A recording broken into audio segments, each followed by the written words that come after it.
पद्मासन में, तो मैं बैठूँगी।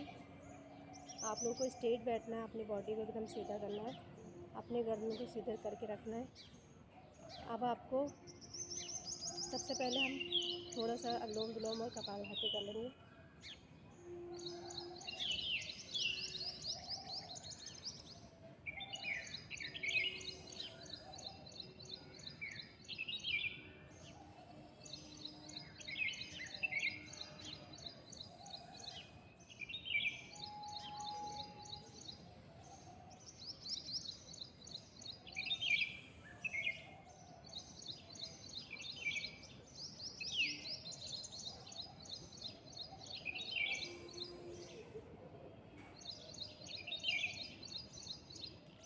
दोस्तों, इसको आपको 2 से 3 मिनट तक करना है, और अगर आपके पास टाइम है तो आप 5 मिनट तक भी कर सकते हैं। ये सभी लोगों के लिए अच्छा है। इसको शुगर वाले, थायराइड वाले, नॉर्मल वेज जिसको कोई प्रॉब्लम नहीं वो भी कर सकते हैं, क्योंकि ये सभी के लिए, हार्ट के लिए बहुत ही पावरफुल है, बहुत ही फ़ायदेमंद है।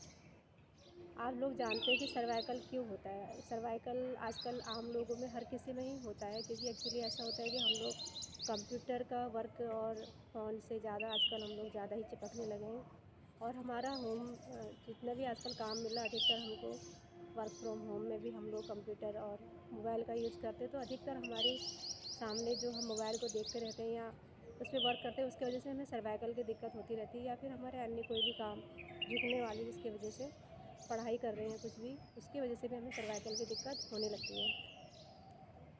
और एक एज के साथ सर क्या बोलते हैं, हमारे जो है जो हड्डियाँ होती हैं उसमें लिगामेंट होता है। वो लिगामेंट क्या होता है कि धीरे धीरे करके एक लिक्विड फॉर्म में होता है, और वो धीरे धीरे हमारे हड्डियों से कम होने लगता है, और उसके घर्षण से ही हमारे जो है हड्डियाँ आपस में घिसने लगती हैं। घिसने की वजह से वो वहाँ पे गैप आने लगता है, और गैप आने की वजह से हमारी जो सर्वाइकल की या फिर हड्डियों में दर्द या कुछ भी ऐसे दिक्कतें होती हैं। तो दोस्तों, आज मैं सर्वाइकल के लिए कुछ आपको योग बता रही हूँ, आप लोग मेरे साथ कीजिए ध्यान से। एक बार कपालभाति कर लेते हैं। कपालभाति में भी लंबी सांस लीजिए।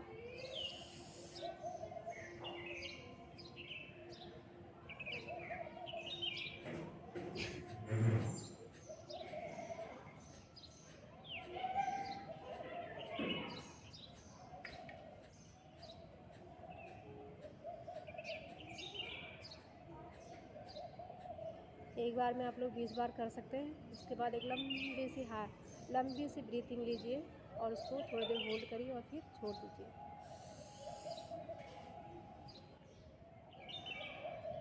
फिर से स्टार्ट कीजिए।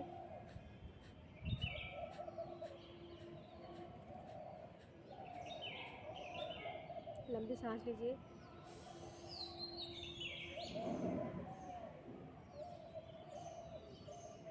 अब गर्दन वाली कीजिए। सांस लेना है और छोड़ना है।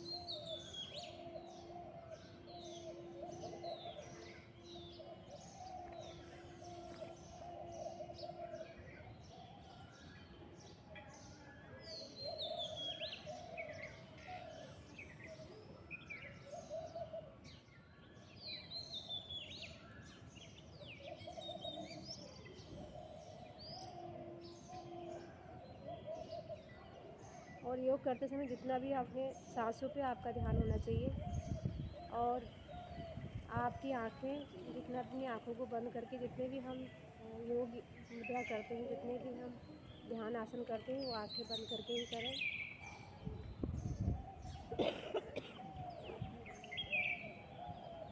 इसके बाद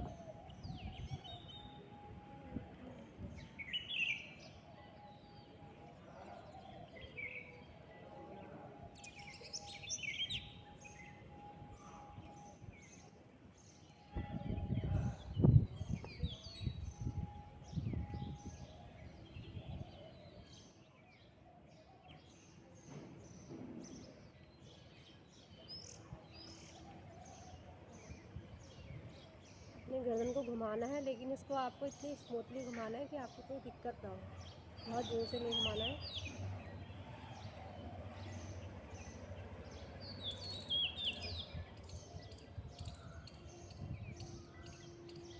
बिगिनिंग वाले सिर्फ 3 बार ही करें और धीरे धीरे धीरे जब आपको हैवी हैचल अब होने लगेंगे तब आप उसके रेंज को बढ़ा सकते हैं। 3 बार उल्टा और 3 बार सीधा।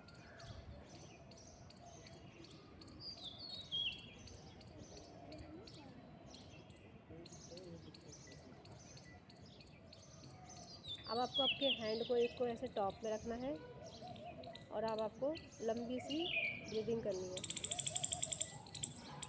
1 2 3 4 5 6।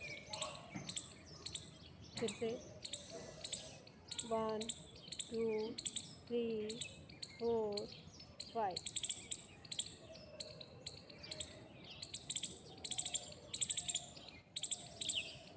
1 2 3 4 5।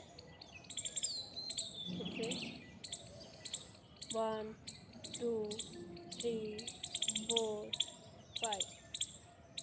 रिलैक्स। एक लंबी सी डीप ब्रीदिंग लेंगे, उसके बाद दूसरी एक्सरसाइज शुरू करेंगे। रोक के रखें और उसको फिर धीरे से ही रिलीज कर दें। आप अपने हाथ को ऐसे ऐसे इसको करना है, होल्ड करना है और अपने पीछे गर्दन पे इसको हाथों को ऐसे लॉक करके अपने गर्दन पे ऐसे पीछे लगा देना है और एक लंबी सी सांस लेनी है। 1 2 3 4 5 6। फिर से 1 2 3 4 5।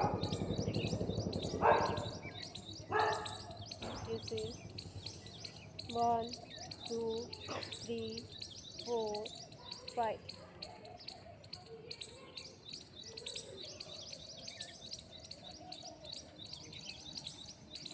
उसके बाद फिर से करें। अब आपको एक हाथ आपके ऐसे ऊपर टॉप में रहेगा, ऐसे, और ये हाथ को आपको ऐसे करना। 1 2 3 4 5। इधर 1 2 3 4 5। दोनों हाथ सर पे। 1 2 3 4 5। 1 2 3 4 5। अपने हाथों को 1 2 3 4 5। 1 2 3 4 5। इस तरह से दोस्तों आपको ये सारे जितने भी मैंने अभी योग कराए हैं, आपको आसन कराए हैं, इसको आपको रेगुलरली करना है। और एक तिल का तेल आता है, तिल का तेल आपको अपने हाथ में ऐसे ऐसे लगाना है, आपको गर्दन पे ऐसे ऐसे करके मलना है और ऐसे यहाँ पे से ऊपर से नीचे को आपको हाथ को लाना है, ऐसे मालिश करके ऐसे पीछे अपनी हड्डी की तरफ ऐसे लाकर उसको मालिश करना है। इधर को खींचना है और ऐसे करके इससे क्या होगा, गर्दन में आराम मिलेगा। और आप क्या करते हैं, अगर ज़्यादा दिक्कत हो तो आप बैठने का क्या है कि बैठने आपको हमेशा सीधा ही है, ऐसे स्ट्रेट होकर बैठना है। और जब भी आप बैठें चेयर में कहीं पे भी बैठें, आपसे कहीं बैठें, तो आप पीछे से अपना एक कुशन लगा लें। एक कुशन आप अगर आपको नीचे घुटने भी अगर प्रॉब्लम होती है तो आप नीचे से अपने एक कुशन कवर या तकिया कुछ भी लगा के बैठ सकते हैं, जिससे कि आपकी इसमें बैलेंस बना रहेगा और इसमें पीछे भी हड्डी में भी दर्द नहीं होगा और गर्दन में भी कोई प्रॉब्लम नहीं होगी। उसके बाद जब भी अगर आप मोबाइल भी देखना तो आप इस तरह से देखें, ऐसे झुक के ना देखें। कोई भी काम करें, अगर कंप्यूटर का वर्क है तो अपने सामने अपने बराबर की टेबल बना लें और ऐसे रखें सामने, ऐसे करके अपना कंप्यूटर में वर्क हो सकता है, जिससे कि आपकी गर्दन सीधे रहे और आपको कोई प्रॉब्लम ना हो। इसको अगर आप कंटिन्यूसली करेंगे तो आपको धीरे धीरे धीरे आपको आराम मिलेगा और आपको खुद से महसूस होगा कि आपके जो गर्दन में प्रॉब्लम थी, जो नसों में दिक्कत थी, जो हड्डियों में प्रॉब्लम हो रही थी, जो दर्द आपको रह रहे थे, परेशान कर रहा था, वो दर्द में आपको आराम मिलेगा। और दोस्तों, आप तो जानते ही योग तो एक ऐसा देव भी है, मतलब समझिए औषधि है। ये एक तरह की औषधि है। इसको अगर हम रोज़ अगर सुबह उठ के करते हैं या शाम को अगर आप थोड़े अपने लिए आधा घंटे 1 घंटा निकाल के रोज़ योग करते हैं तो आप बहुत सारी बीमारी को अपने आप से दूर कर देते हैं। छोटी मोटी बीमारियां तो आपको लग ही नहीं सकती और बड़ी बीमारियां भी आपसे दूर ही रहेंगी अगर नित्य क्रम से रोज़ उठेंगे और अपना सुबह थोड़ा सा वॉक कर लिया, उसके बाद आप ध्यान योग में बैठ गए, आप मेडिटेशन करें। ये सारे आपके योग के ही वो सारे ही आपने योग से जुड़े हुए हैं। उससे जितना भी आप करेंगे उतना ही आपको लाभ होगा। आप आपकी लाइफ बहुत ही खुशनुमा होगी। आप हमेशा ज़िंदा भी बने रहेंगे। आपका मस्तिष्क अच्छा काम करेगा और आप हमेशा